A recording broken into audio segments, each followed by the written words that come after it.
All right. We got too much to talk about to stop now. So, number one, we got Elon Musk throwing up the wild salute. We don't we don't do that. So we're gonna talk about that.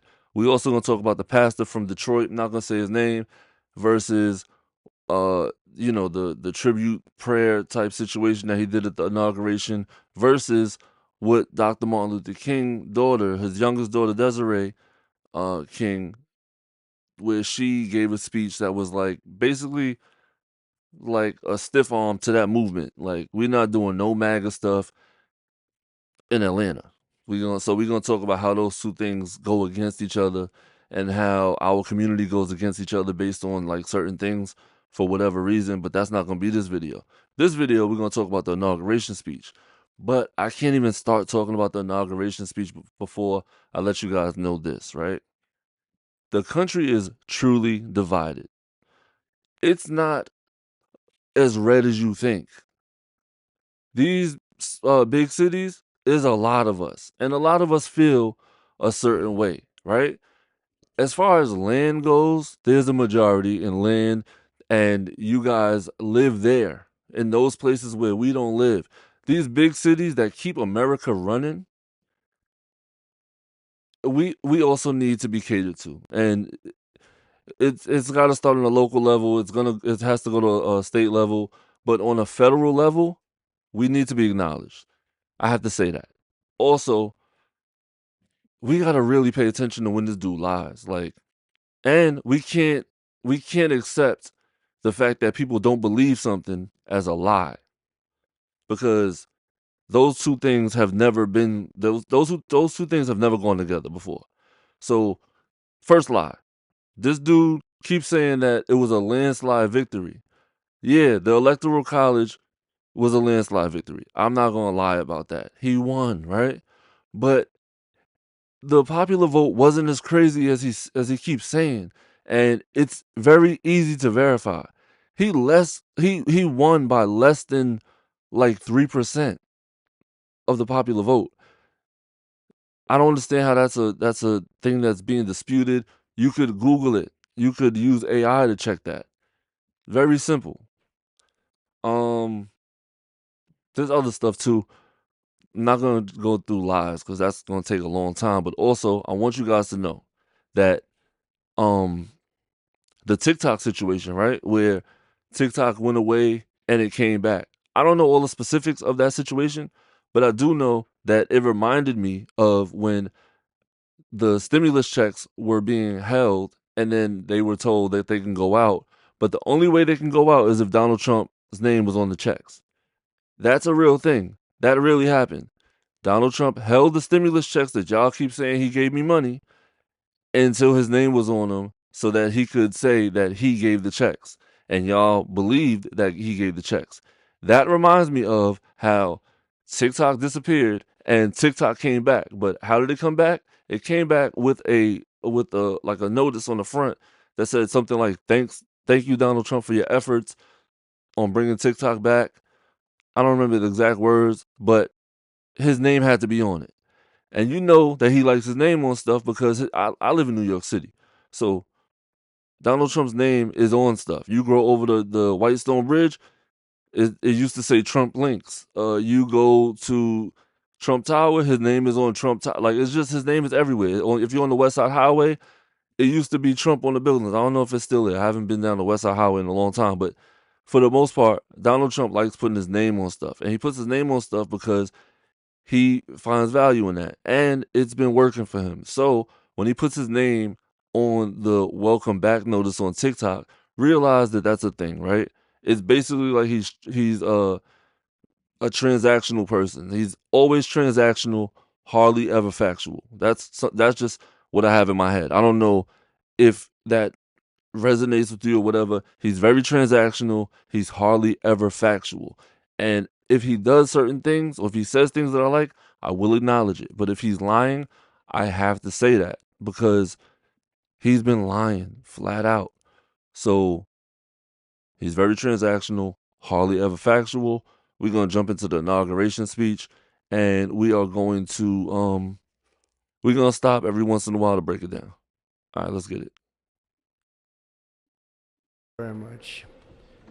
Vice President Vance, Speaker Johnson, Senator Thune, Chief Justice Roberts, Justices of the United States Supreme Court, President Clinton, President Bush, President Obama, President Biden, Vice President Harris, and my fellow citizens. Number one, right there. He got to stop saying Obama like Obama because that's insulting. He's doing it on purpose. That's just a thing that annoys people. It's not something that will matter. It's not something that will impact policy or nothing like that. It's just very, I don't know. It's like he's talking down to Obama. The second thing is he didn't say Mike Pence. Mike Pence is there. I saw Mike Pence walk in. I don't remember if he was with his wife or not, but Mike Pence definitely walked in and he acknowledged the presidents that were in attendance. He acknowledged the vice president that is in attendance, but he did not say anything about Mike Pence, which is already just acknowledging that this dude has enemies. And the person that was your vice president last time you were president should not be your enemy. He just straight up shouldn't be your enemy. And you should have the decency to acknowledge him, because even if he's your enemy, he's less of your enemy than you claim Barack Obama is. He's less of your enemy than you claim Kamala Harris is. He's less of your enemy than you claim Joe Biden is, because you claim that they ruined the country that you love. So acknowledge the fact that he did not say Mike Pence. The President had Obama, the United States Supreme Court, President Clinton, President Bush, President Obama, President Biden, Vice President Harris, and my fellow citizens. The golden age of America begins right now.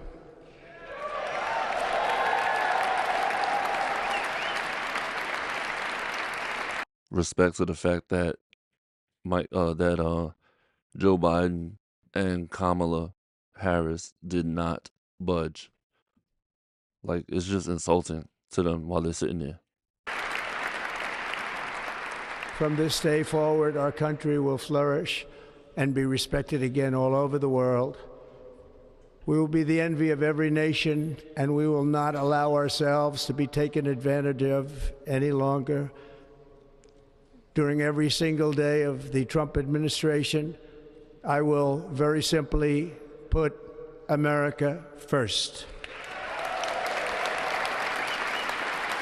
Now, that's one of the things that I feel like should not be scrutinized. If that's something that he keeps saying, America first, America first, America first, I don't see a problem with that. The problem is that, the problem that people from my community have is that when he says America first, it's as if he's not including us based on the other things that he says.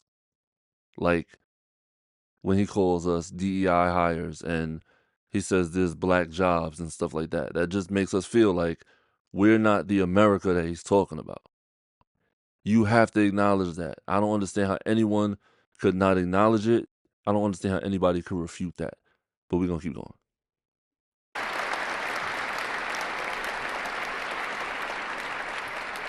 Our sovereignty will be reclaimed. Our safety will be restored. The scales of justice will be rebalanced. The vicious, violent, and unfair weaponization of the Justice Department and our government will end. All right. Also, that's not happening. That's literally something that's not happening. There's no weaponization of the Justice Department. That's something that he's been telling his base to make them think that the things that he does that are illegal are not illegal, and that the Justice Department has been targeting him. No one has been able to prove otherwise.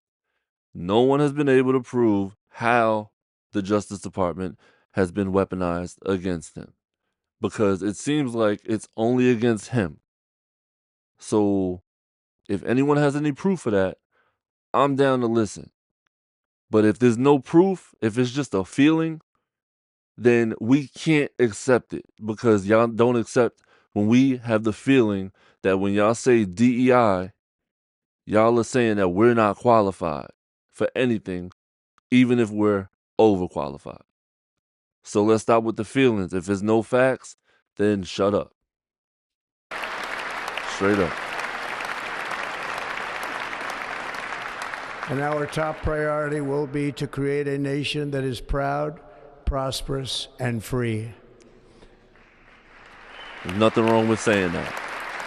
I agree with that. America will soon be greater, stronger, and far more exceptional than ever before. See, I could rock with the optimism. As an optimistic person, I don't mind him saying that. I just dislike the fact that he's saying it in spite of what's been done in the past couple years, as if it was nothing. I return to the presidency confident and optimistic that we are at the start of a thrilling new era of national success. A tide of change is sweeping the country, sunlight is pouring over the entire world, and America has the chance to seize this opportunity like never before. But first, we must be honest about the challenges we face. While they are plentiful, they will be annihilated by this great momentum that the world is now witnessing in the United States of America. As we gather... All right. So he's basically just setting himself up to go in with a bunch of things that are not factual, a bunch of things that he won't be able to do, and we got to go against that. So pay attention. And when I say go against that, I'm talking about civilly and in the polls, on every level of politics, every level of engagement. That's what I'm talking about. Today, our government confronts a crisis of trust. For many years, a radical and corrupt establishment has extracted power and wealth from our citizens, while the pillars of our society lay broken and seemingly in complete disrepair. We now have a government that cannot manage even a simple crisis at home, while at the same time stumbling into a continuing catalog of catastrophic events abroad. It fails to protect our magnificent, law-abiding American citizens, but provides sanctuary and protection for dangerous criminals, many from prisons and mental institutions that have... All right, so they're not going to fact check this guy on his day, but how does he know? Like, just think about this practically. How would you know if somebody can? Because there's shelters up the block from my crib. I'm in Queens, New York. I'm close to JFK. There's mad shelters over here because they took over the hotels, right? I don't like that, but I just want to know how you know if the person that's in room 204, the person that's in room 333, the person that's in room 572 is from a mental institution, because they're undocumented. There's no documentation. They're coming across the border. They're telling you who they are. But if no one knows who they are, how do you know who they are? And how can you say that they're from a mental institution or from a jail? Where'd that come from? Or is that something that you're just using to scare people? Because that's what it sounds like. I need like for somebody to clear that up. If someone has a place where he has cleared that up, where he knows that they're coming from mental institutions or jails, which are probably the two scariest places a person can come from, right? Where's the facts? Where's the facts? Otherwise, you're just scaring people, bro. Have illegally entered abroad. It fails to protect our magnificent, law-abiding American citizens, but provide sanctuary and protection for dangerous criminals, many from prisons and mental institutions that have illegally entered our country from all over the world. We have a government that has given unlimited funding to the defense of foreign borders, but refuses to defend American borders or, more importantly, its own people. Our country can no longer deliver basic services in times of emergency, as recently shown by the wonderful people of North Carolina, been treated so badly.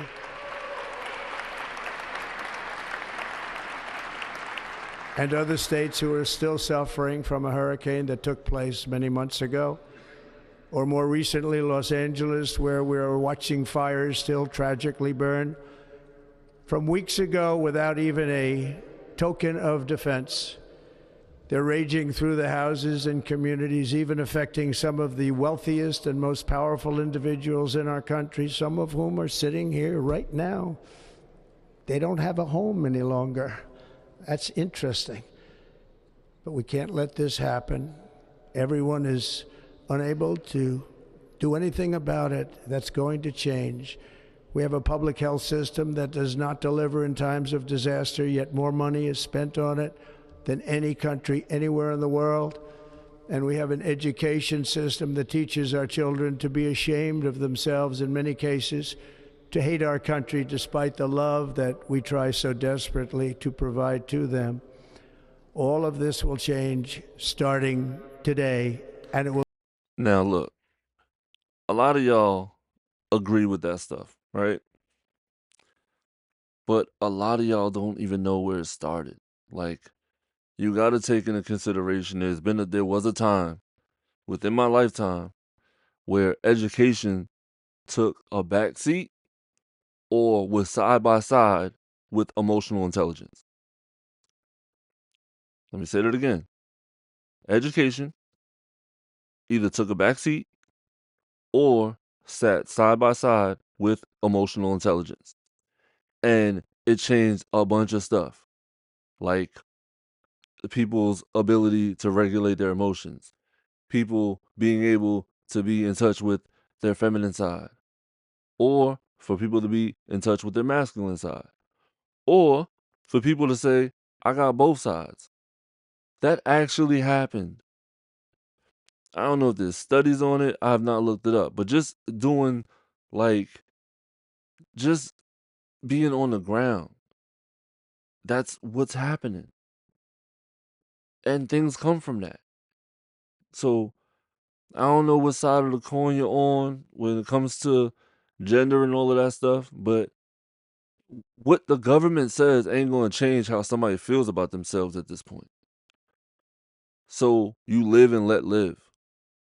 I think everyone is agreement with that, except for the people that support Donald Trump. Why do you even care? It's live and let live. I understand the push is to make sure that in schools, certain things are certain things, right?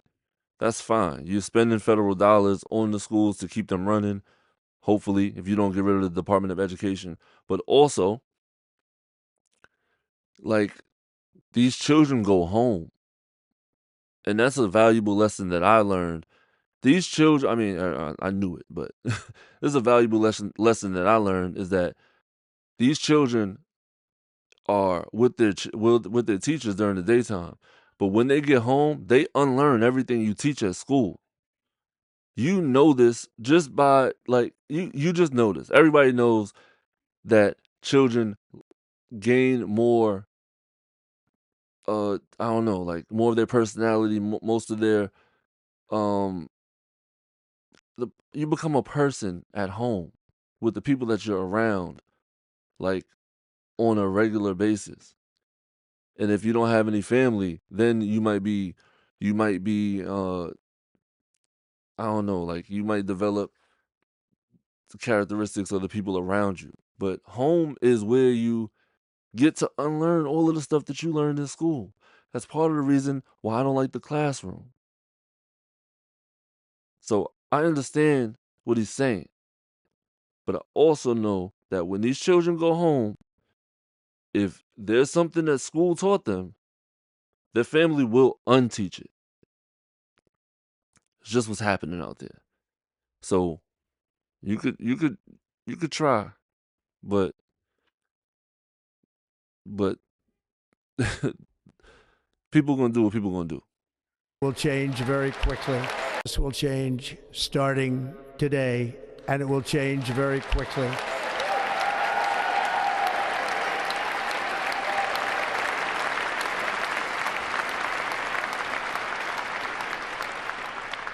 My recent election is a mandate to completely and totally reverse a horrible betrayal and all of these many betrayals that have taken place, and to give the people back their faith, their wealth, their democracy, and indeed their freedom. From this moment on, America. Wait. None of that sounded bad. None of that sounded bad. The only problem is we don't believe you. You need more people. And more people that we trust. America's decline is over. It sounds good. It sounds good. We need to see it though. Our liberties and our nation's glorious destiny will no longer be denied, and we will immediately restore the integrity, competency, and loyalty of America's government. Over the past 8 years, I have been tested and challenged more than any president in our 250-year history, and I've learned a lot along the way. The journey to reclaim our republic has not been an easy one, that I can tell you. Those who wish to stop our cause have tried to take my freedom and indeed to take my life. Just a few months ago in a beautiful Pennsylvania field, an assassin's bullet ripped through my ear. But I felt then, and believe even more so now, that my life was saved for a reason. I was saved by God to make America great again. All right. We gotta stop you, bro. Number one, I don't feel good about the bullet, right? I don't feel good about it. I know the majority of people don't feel good about it, and there's some people that's even gonna make the joke right now. Speak for yourself. We're not worried about those people right now. We only talking about people like me. That's not something that we condone, right? But we gotta stop you when you say that you've been challenged more than any president in our 250-year history. Because Abraham Lincoln was one of our presidents, and he led the nation through the Civil War. And he also faced assassination attempts. And guess what happened to him? He caught one. So relax. Also, Franklin D. Roosevelt, right? He navigated us through the Great Depression and World War II. You ain't do more than that. You didn't get us out of COVID. Richard Nixon, he actually resigned because of Watergate. I don't know if you ever heard of him, but that actually happened too. And Bill Clinton, like, come on, bro. Like, I was alive. Like, my man was in the Oval wilding, and he got impeached. And so did Andrew Jackson. He got impeached. Now, you did too, but I dare to say that Abraham Lincoln, Franklin D. Roosevelt, Richard Nixon, Bill Clinton, and Andrew Jackson were also scrutinized OD and probably faced more challenges than you did. Your challenges were all self-inflicted. And you should feel crazy for that. Let's keep going, though.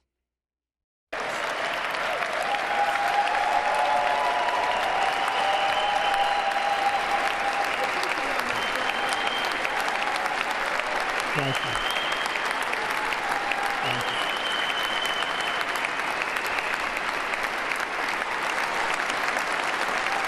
Thank you very much.